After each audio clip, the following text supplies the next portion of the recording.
The Grimm Brothers' Cinderella. Once upon a time, there was a pretty young girl who lived alone with her father, because sadly the girl's mother had died when she was just a little baby. But as the years passed, her father decided that she needed a mother, so he got married again. The girl was excited, for her new stepmother had two daughters of her own, and she looked forward to having stepsisters. But the stepmother was unkind, and her stepsisters were mean. The girl, who was this gentle, happy little girl, did her best to get along with them anyways. Then one day, the girl's stepmother said to her, "You must help with the housework." So every day, the girl got up at dawn to cook and to clean, to wash and to sew for her stepmother and her stepsisters. Soon the girl's pretty clothes were in rags and tatters, and she was not allowed to get any new clothes. Not long after, her stepmother said to the girl, "Since you spend so much time in the kitchen, you can sleep here by the fire." So every night, she curled up to sleep beside the fire. Soon her clothes and her hair were so gray with ashes and cinders that everyone started calling her Cinderella.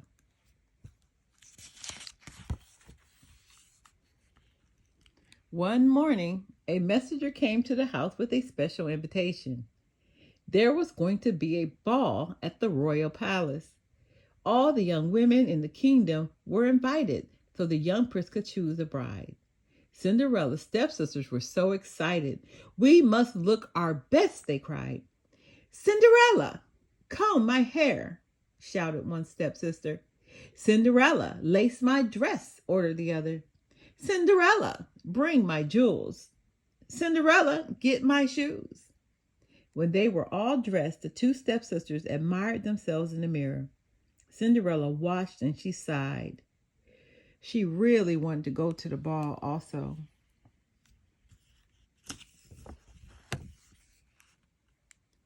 As an elegant carriage took her stepsisters to the ball, Cinderella sat beside the hearth and she wept. "How I wish I could go to the ball," she cried. Suddenly a strange light filled the room. "Dry your tears, my dear," said a gentle voice. Cinderella looked up. A golden glow surrounded a kind-looking woman with a glittering wand. "Who are you?" asked Cinderella, blinking in wonder. "I am your fairy godmother," she replied. "I have come to help you go to the ball." "But how?" asked Cinderella. "I will show you," said her fairy godmother, and she led her out of the garden. "Find me a big pumpkin, 6 white mice, 6 frogs, and a rat," said the fairy godmother. Cinderella found everything as quickly as she could. The fairy godmother tapped the pumpkin with her wand. Before Cinderella's eyes, the pumpkin changed into a magnificent golden coach. Next, the fairy godmother waved her wand over the mice.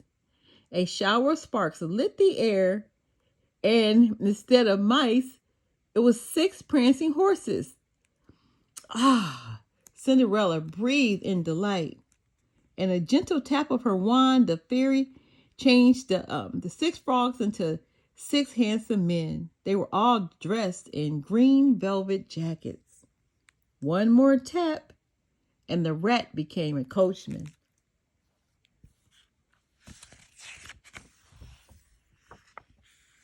Cinderella was amazed, but still something was not right. "What about my raggedy clothes?" she asked. Her fairy godmother answered with a gentle tap of her wand. Instantly, Cinderella's dusty dress became a shimmering ball gown, twinkling with jewels. On her feet were 2 sparkling glass slippers. "Thank you," Cinderella said. "Now," said her fairy godmother, "you are ready for the ball. But remember this, you must be home before midnight. At the stroke of midnight, the magic will end, and everything will change back to what it was. I'll remember, promised Cinderella as she stepped into the golden carriage.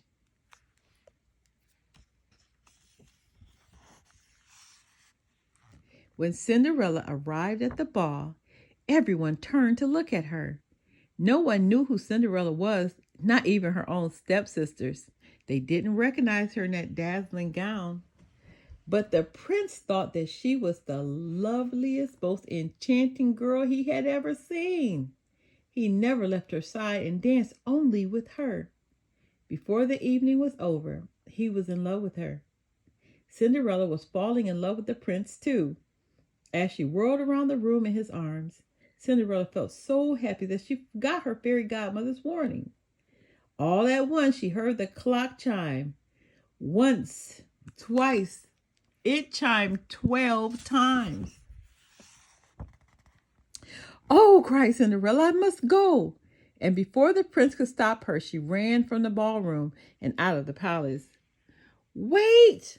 cried the prince, dashing after her. But by the time he reached the palace steps, the mysterious girl had disappeared.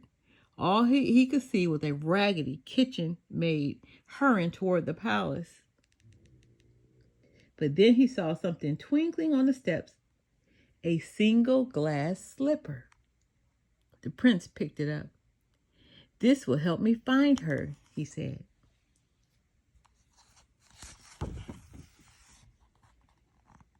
The next morning, the prince made an announcement. "I will marry the woman whose foot fits the glass slipper," he declared.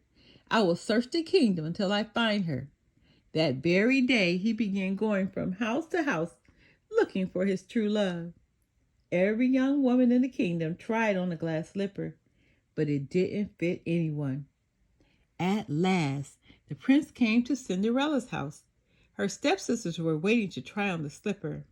The first stepsister pushed and she squeezed, but she could barely get her fat toes into the tiny slipper. The second stepsister's foot was even bigger, but she tried too. She tried to cram her foot in, but it did not work. The shoe was too dainty. It was no use.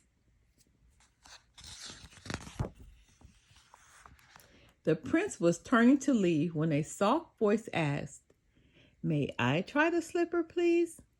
As Cinderella stepped forward to try on the slipper, her stepsisters began to laugh and make fun of her. "Get back into the kitchen where you belong," ordered her stepmother. But the prince stepped forward. "Everyone should have a chance," he said gently, "even a kitchen maid."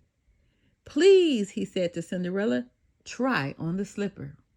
Cinderella sat down and took off her rough wooden clogs. The prince held out the sparkling slipper, and suddenly,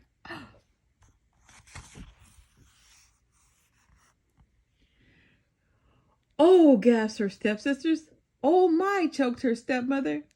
For of course Cinderella's dainty foot fitted into the slipper perfectly. As her stepsisters gazed in amazement, the prince joyfully took Cinderella in his arms.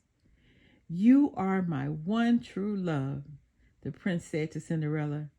"Will you please be my bride?" "Yes," said Cinderella with shining eyes. Her stepsisters and stepmother were still trembling with shock as they watched Cinderella ride off to the palace into the prince's very own carriage.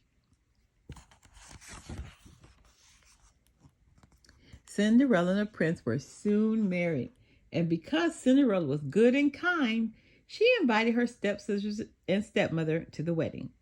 They were never unkind again, and Cinderella and the prince lived happily ever after. The end.